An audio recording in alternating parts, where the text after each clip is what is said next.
மேசராசினியர்கள் எப்பொழுதுமே நீங்க உங்களுடைய ஒவ்வொரு விஷயங்களையுமே நீங்க உருவாக்கணும்னு நினைப்பீங்க.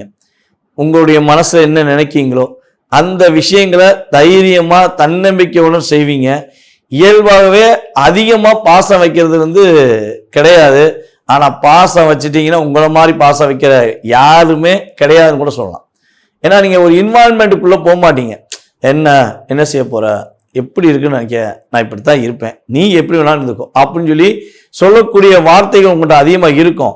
ஆனால் உங்களுக்கு ஒருத்தவங்களை பிடிச்சி போச்சு அப்படின்னா அவங்களே உங்களை டிஸ்கரேஜ் பண்ணாலும் நீங்கள் விட்டு விலக மாட்டீங்க. ஏன்னா உங்களுக்கு அந்த இன்வால்மெண்ட் அதிகமாக இருக்கும். 2025 உங்களுடைய பொருளாதார ரீதியான உள்ள பிரச்சனையிலிருந்து நீங்கள் வெளியே வருவதற்கான ஒரு வாய்ப்பை உருவாக்க போகுது. கடன் சுமை, கடன் பிரச்சனை ரொம்ப ரொம்ப பிரச்சனையாக இருக்குது. இந்த பிரச்சனை ஏன்னா மீண்டு வரைய முடியல.